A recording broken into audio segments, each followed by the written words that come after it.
Chloe, this time it's a truly unbelievable story I heard in Korea about something that happened in a small country village. A feud broke out between two families over an ancestral gravesite right before Chuseok, the Korean Harvest Festival. But it had a twist ending that no one could have possibly imagined. The story begins in a small village in North Jeolla province. There was the Jeong family, who prided themselves on being a respectable clan that revered Confucian traditions for generations. And in the same village, there was the Cheon family, who were looked down upon in the past but had since gone to the city and made a bit of money. The incident traces back a few years. The Jeong family moved their grandfather's grave to a spot on the mountain that was said to be auspicious, a place with good feng shui.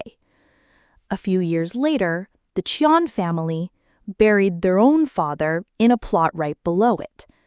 The Jeong family elders just clicked their tongues saying, "Those who lack class are always quick to chase a profit," but they let it slide. The problem exploded in the fall of 1990, just a few days before Chuseok. A torrential downpour lashed the region for days. On the day of the festival, the Jeong family worriedly went to their ancestral mountain to pay their respects. And what they saw made their jaws drop.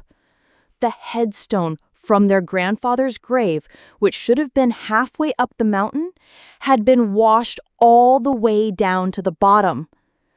They looked up in shock only to see that the Cheon family's grave, which was right above theirs, had completely collapsed and was now an unrecognizable heap of mud.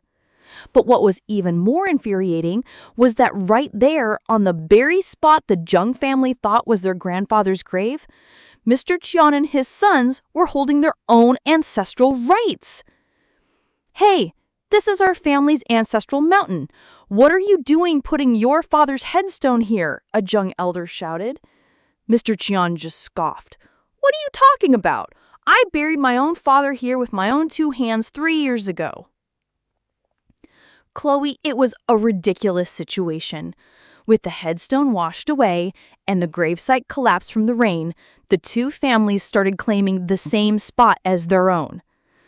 "Are you looking down on us because we're from a Baekjeong family, the lowest caste in old Korea? For a so-called noble family, you can't even recognize your own ancestor's grave?" Neither side would back down. It ended with the bizarre spectacle of two families performing memorial rites for two different ancestors at the exact same grave site. After that, the feud continued. Both families would visit the gravesite at all hours, tending to the grass and pouring rice wine on the mound to claim ownership. The battle of pride escalated until the next Lunar New Year, when both families issued a call to arms. Every single person, no exceptions, must come down for the ceremony. On the morning of the New Year, the mountainside was a battlefield. The Jeongs cursed, "Look at those peasants, getting a little money and forgetting how to respect their ancestors." The Cheons shot back, "Look at them, only knowing how to stuff their own faces while ignoring their ancestors." The adults' fight turned into the children's fight, which eventually led to a full-blown physical brawl. Deciding things had gone too far, the Jeong family made a proposal. "Instead of this, let's just dig up the grave and see for ourselves."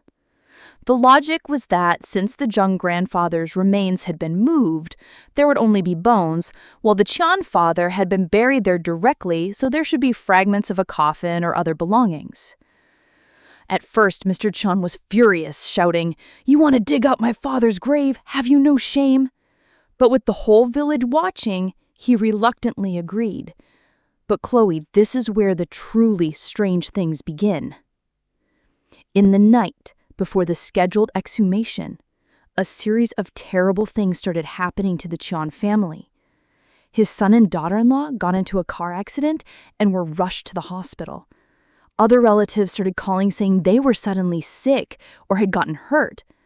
The entire family was thrown into chaos overnight. That night, Mr. Cheon couldn't sleep a wink. In the dead of night, he felt a cold presence behind him and turned his head. Standing there in his room was his deceased father. The spirit didn't say a word, it just pointed a finger toward the corner of the gravesite, where the stump of a pine tree that had been cut down was still visible. Then it vanished like smoke. The next morning, the exhumation began as planned. Mr. Cheong felt a heavy dread from his father's visit. As the workers dug into the earth, they hit something hard. It was the stump of the pine tree he had cut down years ago when creating his father's grave. Chloe, that was the moment everything became clear.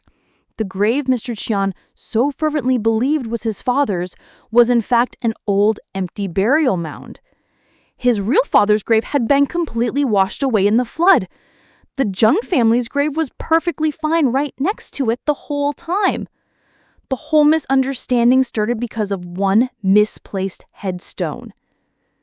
In the end, wasn't it Mr. Cheon's father who, unable to bear watching his son bow to a fake grave and dishonor their ancestors, appeared in a dream to reveal the truth?